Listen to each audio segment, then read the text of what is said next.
about a hockey stick. The hockey stick.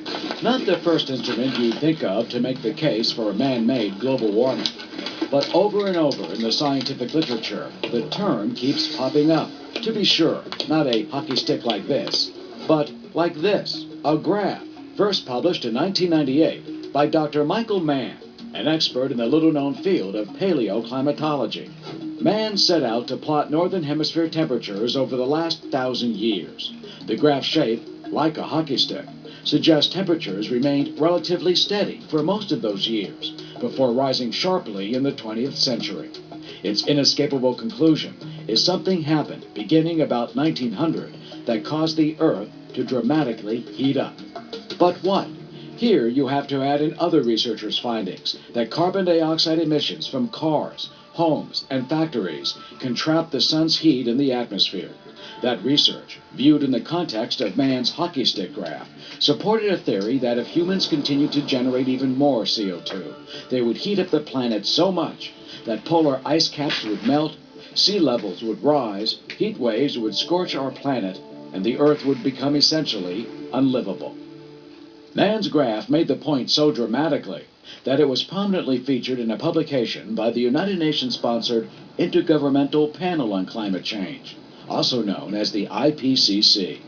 The hockey stick was everywhere, and in fact still is everywhere.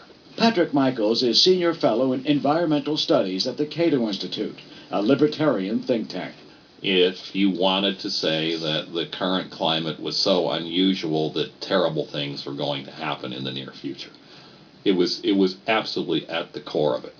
It was in 2002 that Mann's graph fatefully caught the eye of Stephen McIntyre, a retired Toronto mining executive who decided he was going to figure out what all this global warming talk was about.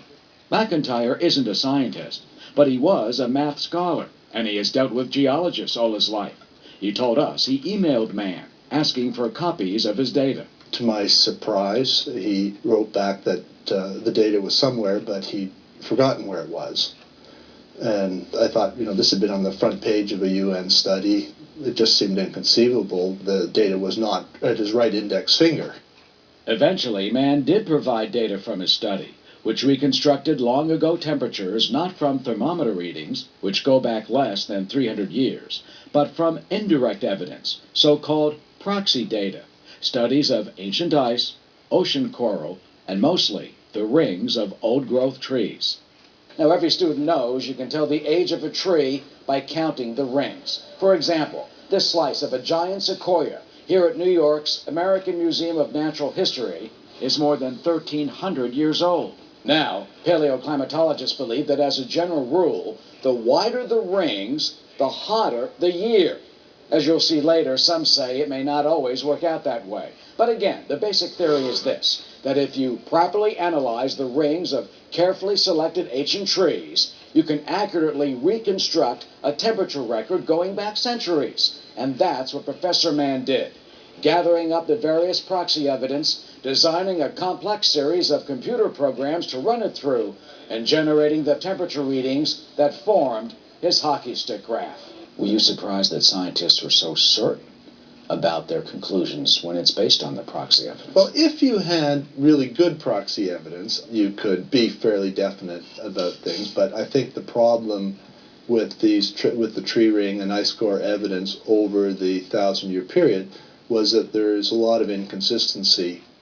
Before Mann's hockey stick graph, Patrick Michaels says, many climatologists like himself were convinced that the Earth went through a medieval warm period, approximately 800 years ago.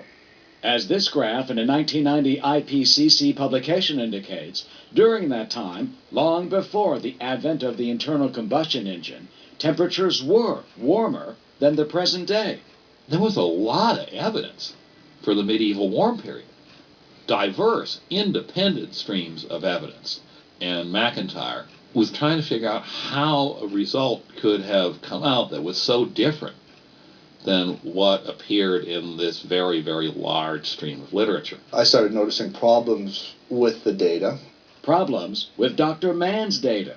Odd problems, McIntyre says, like sloppy clerical errors, columns that didn't line up, and repeated figures. I posted up some comments on an internet chat group, and some professors wrote to me and said, well, we don't know who you are, but you're looking at the data differently than anybody else, and stay with it. Enter Ross McKittrick, an economist at Canada's University of Guelph, who was also raising questions.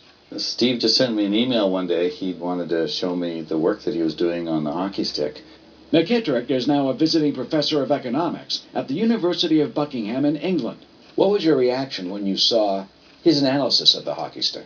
It just needed some work to write it up in a way that it could become accessible to other people. Over the next 2 years, McIntyre and McKittrick, now working together, analyzed the research Michael Mann used to make the hockey stick graph. They would publish 2 papers. In some, McIntyre says, Mann's data and methodology did not allow him to make the claim that current temperatures are in fact higher than in the medieval warm period, let alone to say that with statistical confidence. Mann, who has not returned our repeated requests for an interview, has claimed their papers contain false and misleading statements. Climate expert Patrick Michaels of the Cato Institute disagrees. He says McIntyre and McKittrick pose a challenge to the settled science that man-made global warming is a serious problem needing immediate and drastic measures to address. McIntyre and McKittrick had clearly altered the path of science on this issue. Is there any chance that what you found is wrong? With regard to the specific criticism of the hockey stick graph, there's no chance that our argument was wrong. Do you believe there is global warming? Yes. And how bad do you think it is? I don't know whether it's a big problem, a medium-sized problem, or a little problem. I'm not satisfied with the explanations that it's a big problem. I honestly don't know. Because, McIntyre says, he continued to find sloppy errors and serious mistakes by a number of the world's most prominent global warming researchers. For instance, in 2007, NASA issued a report that claimed 1998 was the warmest year recorded in the continental United States. McIntyre, however, exposed a technical mistake that forced NASA to issue a correction that 1934 was the warmest. And just last September, McIntyre identified another major flaw by another renowned climate scientist who used tree ring analysis. They used a sample that was too small. Too small for the method they were using. That researcher called McIntyre's work demonstrably biased, a sentiment, as you will see, still shared by the global warming research community. But as it turns out, those scientists would have a lot more explaining to do when the world learned what they were saying to one another about the science underlying their dire warnings. Breaking down the ClimateGate scandal when we return.